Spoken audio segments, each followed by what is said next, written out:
Okay, so we're back at our 79 and 93 display that we use, our cutaway, to show off our products, should do install videos like we're doing now. We have gotten the main structure tight. We took the brake portion out for visual so you could see easier as we're working on it and installing it. So as you get your kit, you're gonna get what we call a throttle stop. This is your hanger, and this is where the throttle pedal is gonna pivot. So I'm gonna touch on some stuff here before we install it. You're gonna have an Allen here, and that I believe is a 7/32. It is, with a 9/16 nut. So this is how it will be displayed when you get it. I'm gonna take it apart to kind of show you how it all goes together. So I'm gonna take everything off and we're gonna install it together so you can kind of see how it goes. You're gonna see there's a male square here and a female square here. What that is that's a register to lock that in. So when your pedal's pivoting on, we got oil impregnated bronze bushing washer on each side, you don't ever want this spacer to turn. So we've put a male and a female plug there to let this stay put. So now you have a register here that are thick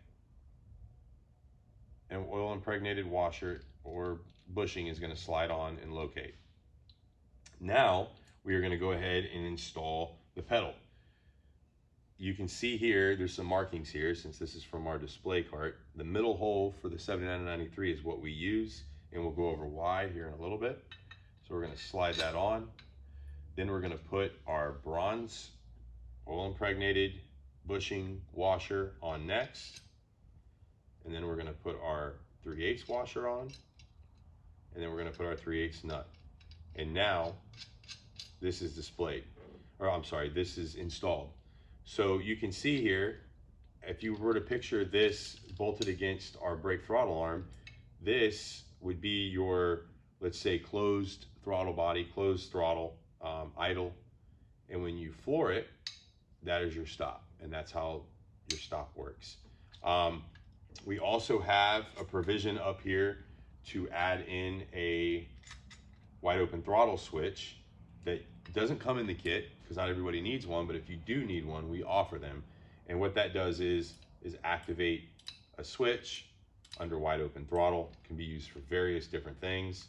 Definitely handy. All kits come with this. So if you need one down a year later, these holes will always be there. So we're gonna go ahead and install this. As you can see, we've already installed the pedal pad. We put it on the lowest setting. You have two settings on this. I'm gonna go ahead and get rid of that right now. Our pedal pad bag that came with it, we installed our pedal pad onto it. So let's set this to the side. We're gonna go ahead and take these off. This is a 3/16 Allen hex with a 7/16 nut. We're gonna install it, I guess, up in the front just to kind of, so you can see it as best as possible. I'm gonna show you something real quick. There's a cutout here and a cutout here. What those two cutouts are for is when this is installed with the brake, the head of the bolt will be out here on one of its rows. So this is to help you have more adjustability as you move. So this area will clear the head of the bolt and this area will. So you don't get stuck in a point. We're trying to give you as many options as we can. So we're gonna go ahead and install this just like so. We're gonna take our washer. We're gonna place them on both. We're gonna take our nuts.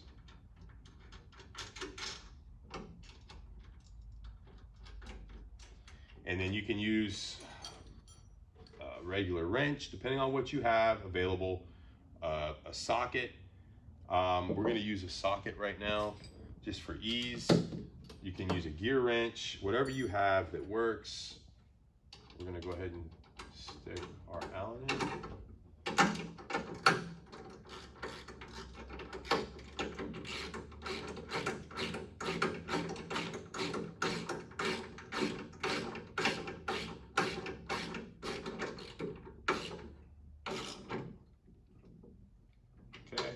One tight. Now we'll go through the same thing on this one.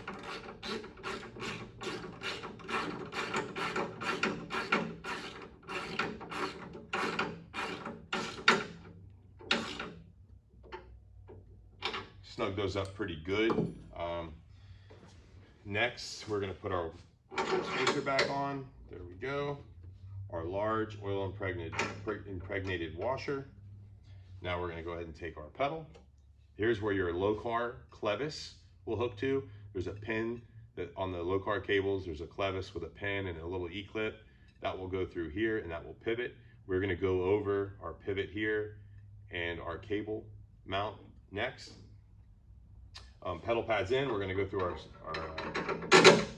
second hole for this. We're gonna put on our other smaller oil impregnated washer bushing, a 3/8 washer, and then our nut. So when you're tightening this down, I just kind of snug it up. This is a 7/32 hex and a 9/16. So when you tighten this up, I like to tighten them up as much as I can, but it's going to depend on your return spring setup. You always want this to pivot freely. It's kind of just a touch and feel thing. I like to have them as tight as I can and still get a nice smooth pedal and a good return on my throttle body, carburetor, whatever you're running out in the engine. You just want to make sure everything's communicating and everything moves freely. There's nothing too tight where it's going to hang the blades up. It's just something to check as you install it. If you have any questions about any of this, don't hesitate to contact us. Thank you for watching.